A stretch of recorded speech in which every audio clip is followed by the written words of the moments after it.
Hello everyone and welcome to Discovering in Color. And today we're going to talk about hiking shoes and socks.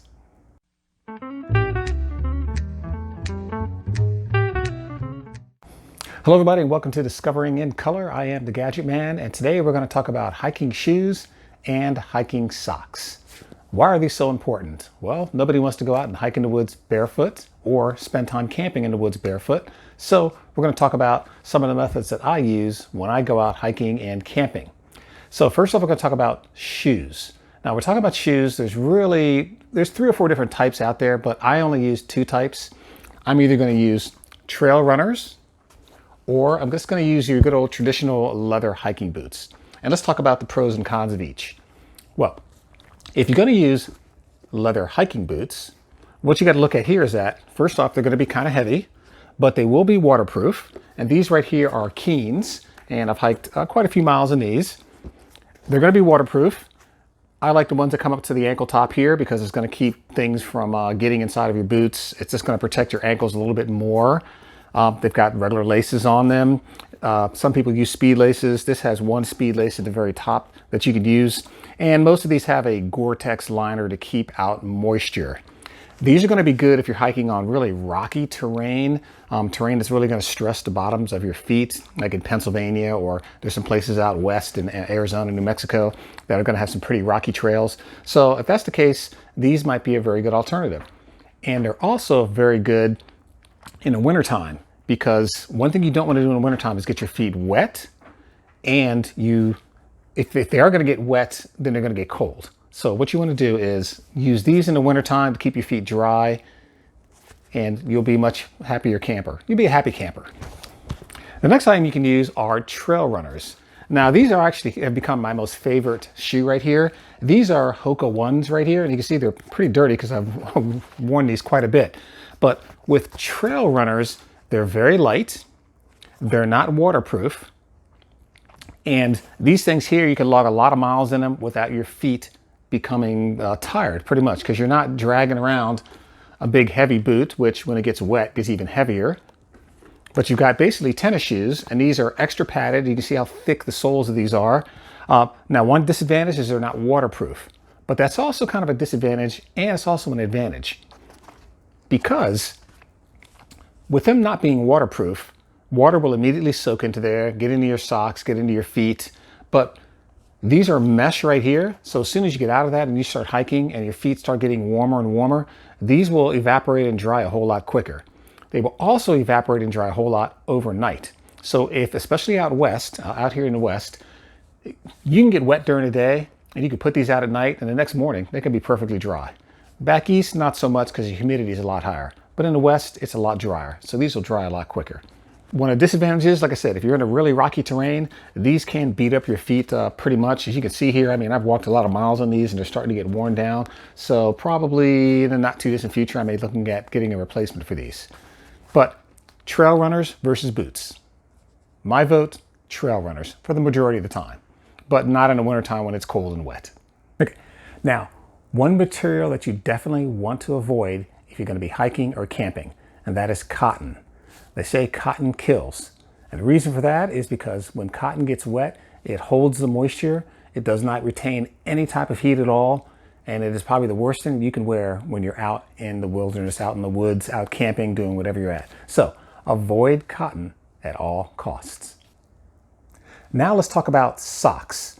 Socks are by far the most important thing that you can do for your feet. A good pair of socks will help your feet last for miles and miles and miles. For me, my preferred fabric that I like to use for a sock is merino wool. It's outstanding. It's going to keep your feet cool in the summertime. It's going to keep your feet warm in the wintertime, and it's going to help that moisture. It's going to wick that right off of you. Now, what I like to do is I like to use 2 socks when I hike. Why use 2 socks? The theory is that if you have 2 socks, instead of your bottom of your foot rubbing up against the sock, the actual 2 socks will hopefully rub together and have you a whole lot less blisters. For years now, I've been using 2 socks, and I have yet to develop a blister anywhere in the bottom of my feet from wearing 2 different types of socks. Now let's talk about the 2 different types of socks that you can use. I like to use a sock liner against my feet. This is an REI sock liner right here. I'll leave a link in the video and in the descriptions below. But I'll wear these thinner sock liners against my feet.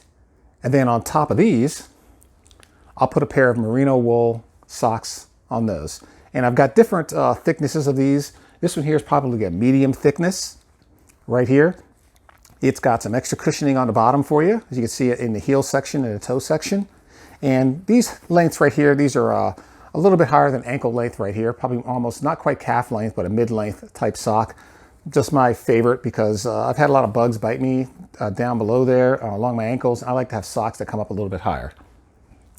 Another one you can use, which is a favorite of mine, are these Darn Tough socks.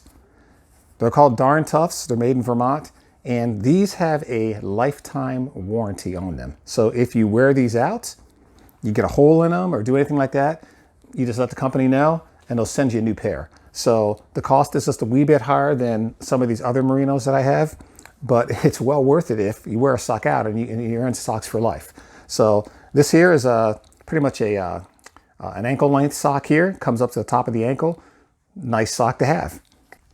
Another sock that I've used before are these ones here that have little toes in them. These are merino wool, and I've used these as liners. And I've had mixed results with these right here. If your person doesn't like a lot of stuff on your toes, then you're probably going to be a little sensitive to these. But I've worn these in a couple of different times to try them out. These are made by, and I'll try to pronounce this, Jinji. So that's who it looks like who makes these right here. They're merino wool, and these have worked very well for me in the past. Like I said, it's a weird sensation to have something around your toes, but one thing it does do, it helps to decrease the amount of toe jam that you get. And I've got two different types here by Njiji. These ones here are longer ones, and these ones here are pretty much come up to the top of your ankle, but a nice sock to have. Finally, I want to talk about these miracle things right here, made by Dex Shell. These are waterproof socks right here. So if you're going to be in very, very wet terrain, what I've done with these is I've used these as my outer layer sock. I've used the thinner inner layers, and this one is actually not merino wool. These are, they're made of something. I'll put it in the description below. I can't think of it right off the top. Oh, Cool Max, that's what they are. These are made of Cool Max right here, and they will help wick the moisture off. But I'll have a pair of these on my feet, and then I'll wrap it with these. I used these on the Appalachian Trail a couple months, 2 months ago when we were out there. Worked like a champ. Yes, they were a little bit moist from perspiration, but they did not get soaking wet. So these are made by Dex Shell. Picked them up on Amazon. I forget how much they are, but I will leave a link in the description down below. But they're waterproof, breathable socks, and I'm talking, I've been in soaking conditions, walked through streams with these on, and they keep that heavy moisture off of your feet. And I'm talking, I've gotten these soaked all day long. So definitely a recommended buy, Dex Shell. Like I said, I'll leave a link down there in the bottom. So that is a review of my favorite socks I've got right here, as well with like the shoes that I like to wear. If you liked the video, please hit the like button down there and subscribe, because I'm going to have some more things going out. And just a preview of my next video that I'm going to have out, I'm going to talk about rain gear. And I'm going to talk about this new buy that I just got, which is my Z-Pax Vertice rain jacket. So I'm going to give you a nice little review on this next time. It'll be out next week on the next video, so make sure you catch it. Costs a little bit of money, but well worth it. So with that, Gadget Man, Discovering in Color, I'm out, and I'll see you on the trail. Thanks for watching.